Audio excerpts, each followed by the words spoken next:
नमस्कार। अंतर्राष्ट्रीय योग दिवस की आप सभी को हार्दिक शुभकामनाएं। आज हम जानेंगे योग किस तरीके से हमें हेल्प करता है मानसिक और शारीरिक वेलबींग में।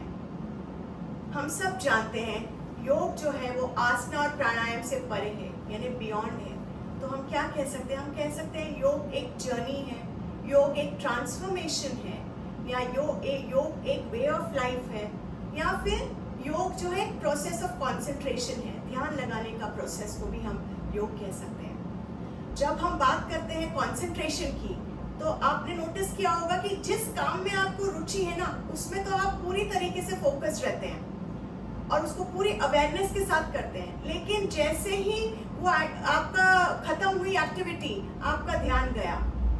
उदाहरण के तौर पे जो गार्डनर है वो पूरी तरीके से फोकस रहेगा गार्डनिंग पे, पर लेकिन जैसे ही उसकी गार्डनिंग खत्म हुई, उसका ध्यान यहाँ वहाँ भटकने लग जाएगा। प्लेयर का ध्यान रहता है गेम में अपने, और अपनी हॉबीज में यूजुअली लोग बहुत ही रुचि लेते हैं। तो जब वो एक्टिविटी खत्म तो ध्यान खत्म। अगर हम डेली लाइफ की बात करें, हम डेली रूटीन में महिलाएं जब भी खाना बनाती हैं, अगर कोई नई रेसिपी ट्राई की जा रही है ना, पूरे ध्यान से लेंगे, अरे प्याज छोटा काटना है, प्याज लंबा काटना है। इस तरीके से वो पूरे फोकस होके हर चीज की जाती है अवेयरनेस के साथ, पढ़ के स्टेप बाय स्टेप कैसे। लेकिन जब बात आती है डेली रूटीन की, तो क्या हो जाता है, कई बार याद ही नहीं रहता। कई बार हम भूल जाते हैं कि हमने दाल में नमक डाला था कि नहीं डाला था, और फिर हमें चख के देखना पड़ता है कि डाला था कि नहीं। क्यों ऐसे होता है? बिकॉज हम अवेयरनेस से नहीं करते। वो काम हम सिर्फ मैकेनिकली चल रहा है, रूटीन में है, चले जा रहे हैं, रोटी सब्जी तो रोज ही बननी है, चले जा रहे हैं। इसीलिए यही फर्क है हमारे कंसंट्रेशन में और योगीज के कंसंट्रेशन में। योगीज जो है वो हैबिचुअल रहते थे फोकस करने के, कंसंट्रेट करने के।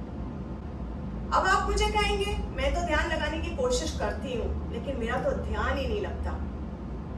तो अगर मैं कहूँ, आपके पास अगर 500 रुपए की गड्डी है नोटों की, और आप गिन रहे हैं उसे, इतने नोट हो गए, इतने हो गए, इतने हो गए, काउंटिंग आपकी चालू है ना, फोकता वहां ध्यान यहाँ वहां नहीं जाता है आपका। इवन कोई जब बीच में आ जाए ना, तो आप बोलते मैं गिनती ना भूल जाऊं, वापस चालू करेंगे आप अपना गिनना, उसको रोके कि हाँ भैया काउंटिंग चालू है मेरी। और सेम चीज को रिकन्फर्म करने के लिए कि आपने बराबर गिने हैं कि नहीं गिने नोट, वापस उतने ही कॉन्सेंट्रेशन और फोकस से आप गिनेंगे। लेकिन इसके बदले अगर मैं आपको माला दे दूं और बोलूं कि कहूं कि आप 108 बार ओम नमः शिवाय का जाप कर लीजिए, जब 10-12 बार पे आएंगे माला पे, तो आप बोलेंगे अरे ये पंखा कुछ ज्यादा ही धीरे चल रहा है, मुझे गर्मी हो रही है। और फिर देखेंगे टाइम, देखेंगे अरे मेरी मेड अभी तक आई ही नहीं है, क्या बात है, कहीं फिर से वही बहाना तो नहीं बनाएगी लेट आने का। चालू है, चालू है, चालू है। तो मैं आपसे पूछना चाहती हूँ प्रॉब्लम कहाँ है? प्रॉब्लम तो यहाँ है। इसलिए पुराने जमाने के जो योगीज हुआ करते थे, जो हमारे ट्रेडिशनल योग है, उसमें माइंड पे बहुत फोकस किया जाता था, क्योंकि उनका मेन इंटेंशन रहता था कि हमारी जो थॉट्स है उसको किसी तरीके से हमें कम करना है। और यही ट्रेडिशनल योग है, यही योग है। हम सब जानते हैं कि हमारी जो सारी most of the diseases psychosomatic है, उसका ओरिजिन यही से है, क्योंकि माइंड और बॉडी तो बहुत अच्छे से कनेक्टेड है। हमारी जो रक्षा मैम है मुंबई यूनिवर्सिटी की, उन्होंने बहुत अच्छे से एक्सप्लेन किया था एग्जाम्पल के साथ कि किस तरीके से माइंड और बॉडी कोऑर्डिनेटेड है। तो आज मैं उन्हीं का एग्जाम्पल यूज करूंगी कि ये कांच की बॉटल है, और ठीक है, ये बॉटल जो है ये आपकी बॉडी है, और जो कंटेंट है यानी वाटर, वो आपका माइंड है। तो अगर हम बॉडी को शेक करते हैं तो क्या होता है, ये भी मूव करता है, कर रहा है कि नहीं कर रहा है ना। और अगर हम इसे स्थिर रखते हैं तो कंटेंट भी स्थिर हो जाते हैं। इसका मतलब है कि अगर हम बॉडी लेवल पे वर्क करें तो वो हमारे माइंड लेवल पे तक पहुंचती है वो चीजें, और अगर हम माइंड लेवल पे वर्क करें तो वो बॉडी लेवल तक पहुंचता है। अगर हम इसका दूसरा देखें, अगर मैंने ये बॉटल पूरी भर दी, कांच की बॉटल को पूरा भर दिया मैंने पानी, ठीक है, और मैंने फ्रीजर में डाल दिया और मैं भूल गई, नेक्स्ट डे मेरे को याद आया कि मैंने तो पूरा ब्रिम तक भरा हुआ, ये तो भूल गई मैं बॉटल, और आपने फ्रिज खोलते हैं, उप्स, ये क्या हुआ, पूरा पानी, बॉटल तो फट गई, टूट गई। इसका मतलब है कि अगर अंदर आपके सुनामी चल रही है, अगर अंदर सुनामी चल रही है तो उसके रेपरकशंस आपकी बॉडी में मिलेंगे ही। किस फॉर्म में? वो मेंटल इलनेस हो सकती है, डिजीजेस हो सकती है, किसी भी फॉर्म में आपको आ सकते हैं। इसलिए हमें माइंड पे वर्क करना बहुत ही जरूरी है। जो ट्रेडिशन है वो फॉलो करना चाहिए हमें। मैं ये नहीं कह रही हूँ कि हमने आसन नहीं करना चाहिए, स्टार्टिंग वहीं से होती है कि हम ग्रॉस लेवल से शुरुआत करें। तो जब भी हम ग्रॉस लेवल से शुरुआत करते हैं तो हम क्या करते हैं, हम स्थिर हो जाते हैं, वो पोजीशन में हम रहते हैं कुछ देर तक, माइंड, बॉडी और ब्रेथ के कोऑर्डिनेट करके, और हम वेट करते हैं, कुछ सेकंड्स वेट करते हैं, और फिर हम जब खत्म होता है तो हम देखते हैं उसका असर हमारे माइंड पे, हमारे इमोशंस पे, हमारी बॉडी पे कैसे हुआ है। मतलब हमारी स्थिति आसन के पहले और आसन करने के बाद कैसी थी।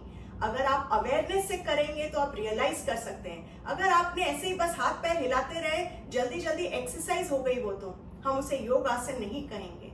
योग हम तभी कह सकते हैं जब कोई चीज अवेयरनेस के साथ की जाए। लेकिन पता है आपको आजकल प्रॉब्लम क्या हो गई है? आजकल जब भी लोग योगा क्लास में एनरोल करने आते हैं ना, योगासना के लिए, तो वो हमेशा पूछते हैं वेट लॉस होगा क्या? मैं आपसे पूछती हूँ, बॉडी के वेट की आपको बहुत फिक्र है, लेकिन जो यहाँ पे वेट आपने रखा हुआ है होल्ड करके, चीजों को लेट गो नहीं कर रहे हैं, छोड़ नहीं रहे हैं, पकड़ के रखा हुआ है, उसके वेट का क्या? योग जो है वो हमें यहाँ के वजन को कम करना सिखाता है, अपने आप पे किस तरीके से वर्क करना है। बहुत सारी चीजें हैं जो हमें योग से पता चलती हैं। फिलॉसफी हमें सिखाती है कि इसको कैसे, वजन को हल्का करना है, यहाँ के बोझा को कैसे हल्का करना है। हम हमेशा सोचते हैं लीवर को डिटॉक्सिफाई करना है ना, कितने कुछ कुछ चीजें पढ़ते रहते हैं, ये देख रहे हैं, वो देख रहे हैं, भैया डिटॉक्सिफिकेशन करना है, किसका? लीवर का। यहाँ का डिटॉक्सिफिकेशन का कोई नहीं सोचता। अरे यहाँ यही तो सारे फसादों की जड़ है, उसको तो डिटॉक्सिफाई करना बहुत जरूरी है। आप घर में रोज साफ सफाई करते हो ना? जब कुछ दिन तक आप बाहर जाते हो, घर बंद रहता है, आके देखते हो तो कैसा रहता है घर? सफाई करनी रोज जरूरी है ना। उसी प्रकार से यहाँ की सफाई करनी भी रोज बहुत जरूरी है। योग जो है हमें लेट गो करना सिखाता है। ये सबसे टफ आसन यही है, लेट गो करना। हम पुरानी चीजों में अटके हुए हैं, वही स्टिक किए हुए हैं। हम आज मटीरियलिस्टिक चीजें, अगर हम ग्रॉस लेवल की बात कर रहे हैं, वो नहीं छूटती हमसे। इतने सालों पुरानी चीजें हमने रखी हुई है जमा कर करके, हम उसका इस्तेमाल कभी करते ही नहीं है एक्चुअली। और अगर मेरी बात आप लिख के ले लो, अगर आपने 2 साल तक वो यूज नहीं की ना चीज, तो आप कभी उसको यूज भी नहीं करोगे। तो आप ग्रॉस लेवल से चालू करिए, इसको छोड़िए ये चीजों को। चाहे वो आपके कपड़े हो या कोई चीजें, किसी जरूरतमंद को दे दीजिए, आपको दुआएं भी मिलेंगी। और जब आप फिजिकल लेवल पे वर्क करेंगे, ये करना चाहो, अपने आप यहाँ से भी क्लियरेंस चालू हो जाएगा आपका। बिकॉज अभी मैंने समझाया कि माइंड और बॉडी तो कनेक्टेड है ही। लेकिन हम क्या करते हैं, अक्सर क्या होता है हमारे साथ, इवन जब हम सिंपल नेक मूवमेंट करते हैं ना, हम ऐसे, किसी ने बोला नेक मूवमेंट करना है, हम ऐसे ऐसे ऐसे ऐसे कर देंगे। आपकी अवेयरनेस है इसमें? आप जितने धीरे करेंगे उतना ही आप अवेयर होके करेंगे। अगर आपने धीरे धीरे मूव किया ना, इनहेल, ऐसा धीरे धीरे, क्योंकि धीरे धीरे मूवमेंट करने में अवेयरनेस लगती है, और यही योग है। और आप मेरी बात मानो, अगर आप 1 घंटा या 20 मिनट भी अगर योग करते हैं फुल अवेयरनेस के साथ, आपका पूरा दिनचर्या बदल जाएगा, आपका सोचने का तरीका बदल जाएगा। तो आप जिस तरीके से मैट पे मूव करते हैं, वो आपको जिंदगी में मूव करना सिखा देगा। आज मैं आप लोगों से जानना चाहती हूँ, क्या आप योगासन जो है वो आप अवेयरनेस के साथ करते हैं? आप मुझे कमेंट्स में लिख के जरूर बता दीजिएगा। एक बात मैं और आपसे कहना चाहूंगी कि अगर जहां तक आसना की सवाल है, अगर पतंजलि योगा सूत्र में जो है 195 सूत्रास है टोटल, उसमें से केवल 3 ही डेडिकेटेड है आसन के ऊपर, क्योंकि उनका वेटेज पूरा माइंड को था। ये मैं नहीं कह रही हूँ, ये स्क्रिप्चर्स भी कह रहे हैं। तो अगर आप आसन में फोकस कर रहे हैं तो उसे अवेयरनेस के साथ करना बहुत ही जरूरी है, नहीं तो वो सिर्फ एक एक्सरसाइज आप उसे कह सकते हैं, वो योग आसन नहीं रह गया। योग तो जिंदगी में अपने लागू करने की बात है, जिंदगी जीने का तरीका है। आप उसे आचरण में उतारिए अपने, तभी आपको समझ में आएगा कि योग एक्चुअली है क्या। अंत में मैं यही कहना चाहूंगी कि अगर आप करते रहेंगे योग, आपसे दूर रहेंगे मानसिक और शारीरिक रोग। नमस्कार। आप अपना ख्याल रखिए, हम जल्द मिलेंगे।